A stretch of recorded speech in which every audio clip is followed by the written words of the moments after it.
अब मैं इस कार्यक्रम की अध्यक्षता कर रहे और हिंदी विभाग के पूर्व विभागाध्यक्ष एवं आचार्य प्रोफेसर अनिल कुमार राय सर को आमंत्रित करती हूँ कि सर आएँ और अपने महत्वपूर्ण वक्तव्य से हमें अभिसिंचित करें। माननीय अध्यक्ष प्रोफेसर दीपक प्रकाश त्यागी जी,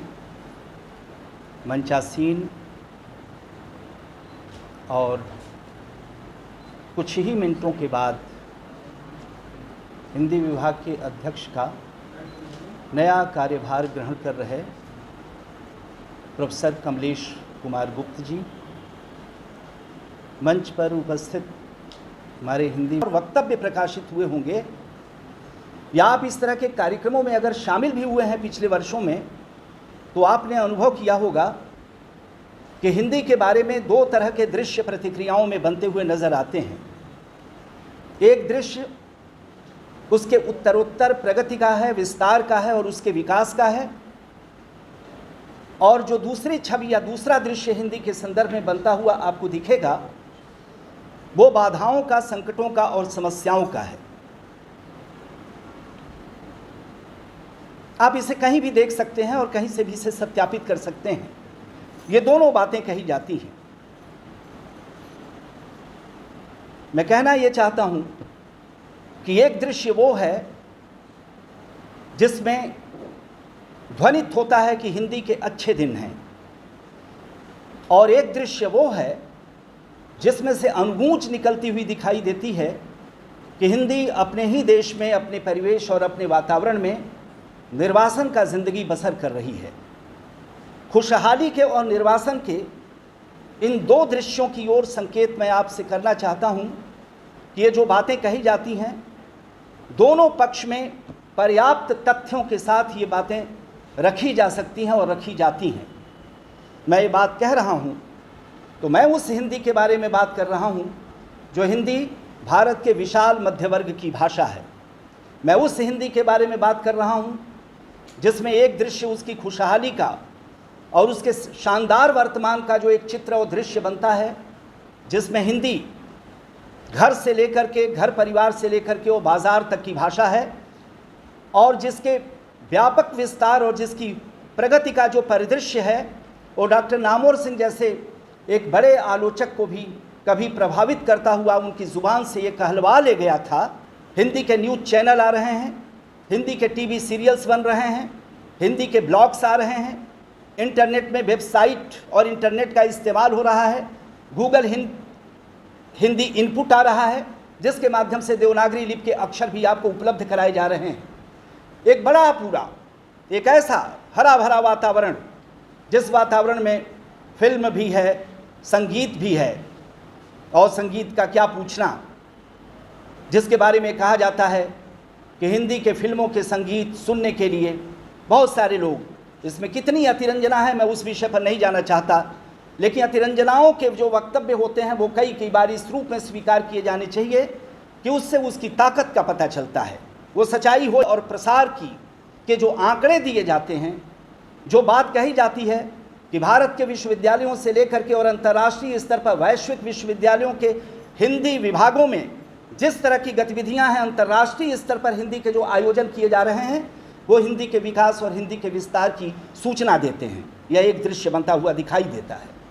लेकिन दूसरी तरफ वह भी दृश्य है, यानी एक दृश्य अगर वाह वाह का दृश्य है तो दूसरी तरफ आह आह का दृश्य भी है और हाय हाय का भी दृश्य है, और उस दृश्य को भी हम लोग अच्छी तरह से जानते हैं। मेरे ऊपर अगर व्हाट्सएप यूनिवर्सिटी से ज्ञान अर्जित कर लिए जाने का आरोप आप न लगाएं, तो अभी पिछले दिनों 2-3 दिन पहले ही मैंने एक वीडियो क्लिप देखी है आप में से, जिसमें सड़क के किनारे एक ऊंचे फुटपाथ पर एक छात्रानुमा लड़की बैठी हुई है और एक इंटरव्यूअर यानी उससे बात करने वाला अपना कैमरा लेकर के, कैमरे के फ्रेम में प्रश्न पूछने वाला नहीं है, उसकी केवल आवाज़ आती है, कैमरे के फ्रेम में केवल वो लड़की है,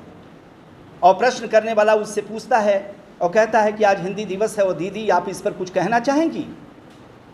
उसने वो टिप्पणी की है, मेरा ध्यान गया इस पर, इसीलिए मैं आपसे क्षमा याचना पूर्वक कहना चाहता हूं कि आप व्हाट्सएप यूनिवर्सिटी से अर्जित किए जाने वाले ज्ञान को हमेशा परिहास में ही न लिया कीजिए। वहाँ कई बार ज़िंदगी की जो विद्रूपताएँ और ज़िंदगी का जो यथार्थ उभरता है उसके उल्लेख के माध्यम से एक बहुत बड़ी सच्चाई आप व्यक्त कर सकते हैं। मैं बार बार वो रिकॉर्डेड आवाज़ सुनता रहा हूँ जिसमें कॉल सेंटर से आवाज़ आती है, रिकॉर्डेड मोबाइल की कंपनियों, टेलीफोन विभाग से, जिसमें आप सुनते हैं कि अंग्रेजी के लिए 1 दबाइए और हिंदी के लिए 2। इस अंतर्विरोध और इस विडंबना को वो लड़की उस प्रश्न के उत्तर में कहती है कि भैया मुझसे इस देश में हिंदी के बारे में क्या प्रतिक्रिया जानना चाहते हो और मुझसे हिंदी के बारे में क्या पूछना चाहते हो। अभी हिंदी की यही दशा है ना कि अपने देश में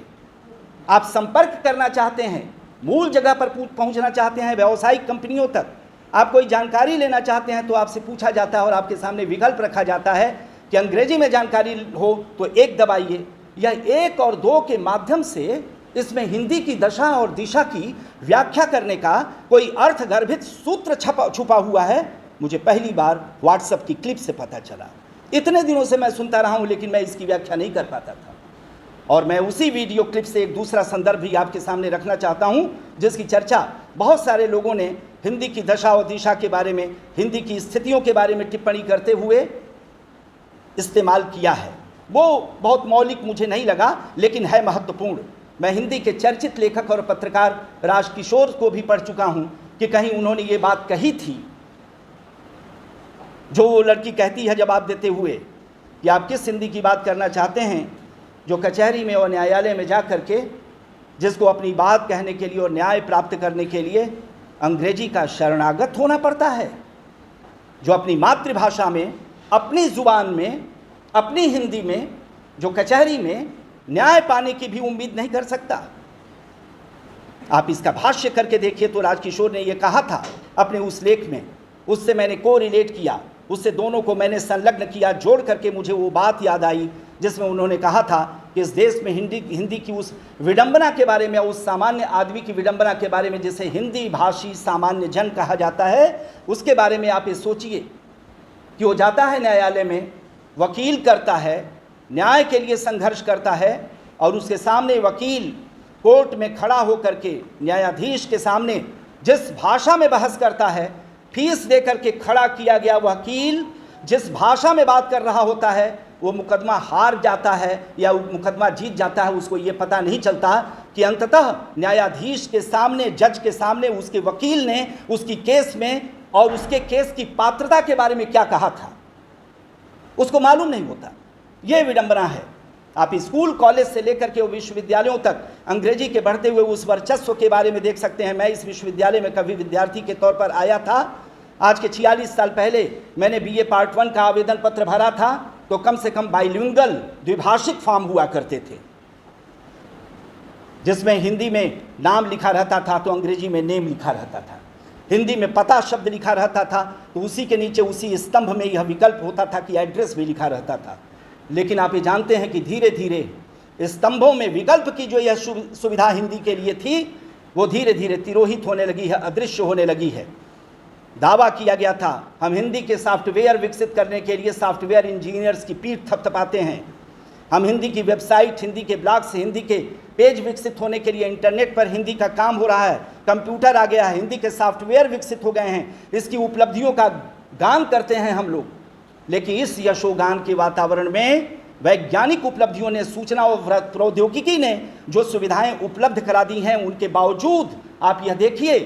कि ऑनलाइन होने और कंप्यूटर पर जाने के साथ किस तरह से हिंदी अदृश्य हो गई है और उसका स्थान अंग्रेजी ने ले लिया है। और तब आप जब विचार करते हैं कि बहुत तेज़ी से बढ़ते हुए पब्लिक स्कूल, अंग्रेजी माध्यम के पब्लिक स्कूल का जो बड़ी संख्या में जो दृश्य है, उस बड़ी संख्या में दृश्य को देख करके आप कल्पना कीजिए कि हमारे घरों तक अंग्रेजी कैसे पहुंची हुई है और उसके प्रति हमारे मन में कितना गहरा सम्मोहन है। हमारे घरों में निम्न वर्गीय और मध्य वर्गीय परिवारों में भी अंग्रेजी के लिए जो सम्मोहन और जो आकर्षण है, उस आकर्षण को ही देख करके आप ये जानते हैं कि इस देश में सामाजिक रूप से समाज विज्ञान पर गंभीरतापूर्वक विचार करने वाले पवन कुमार वर्मा, कभी हिंदी दिवस पर पवन कुमार वर्मा का नाम मैंने लिया था, उनकी पुस्तक है the great Indian middle class, जिसका अनुवाद अभय कुमार दुबे ने किया है। भारतीय मध्य वर्ग की अजीब दास्तान नाम से मोटी सी किताब है जिसका ट्रांसलेशन हुआ है। पवन कुमार वर्मा ने उसमें कहा है, और पर्याप्त साक्ष्य हैं, उनकी आशंकाओं को निर्मूल मान लेने का आपके पास कोई तार्किक आधार नहीं है और आपको इस बात को स्वीकार करना पड़ेगा कि जिस तरह से अंग्रेजी का वर्चस्व और अंग्रेजी का प्रभुत्व बढ़ता चला जा रहा है और हिंदी जिस तरह से अदृश्य और तिरोहित होती चली जा रही है, अपनी वाजिब जगहों से भी उसे जिस तरह से निर्वासित किया जा रहा है, और इस देश में जिस तरह से हिंदी के विकास के लिए भाषा की कोई बहुत स्थायी और सुदृढ़ नीति नहीं काम कर रही है, इसको देखते हुए पवन कुमार वर्मा की यह आशंका आपको निर्मूल नहीं लगेगी, जिसमें वो कहते हैं कि कुछ दिनों के बाद यह जो भारतीय the great Indian middle class है, यह the great Indian middle class की भाषा जब अंग्रेजी हो जाएगी तो इस देश में हिंदी केवल खोमचे वालों की, रेहड़ी वालों की, रिक्शा चलाने वाले लोगों की, मजदूरों की और गरीबों की भाषा हो जाएगी। और वो भी भाषा हिंदी केवल इसलिए उनकी रहेगी क्योंकि वो महंगे होते जा रहे अंग्रेजी के स्कूलों में और पब्लिक स्कूलों में अपने बच्चों की शिक्षा नहीं दिला सकेंगे, उन्हें प्रवेश नहीं करा पाएंगे। तो एक दृश्य ये भी है। और दूसरा दृश्य मैंने बताया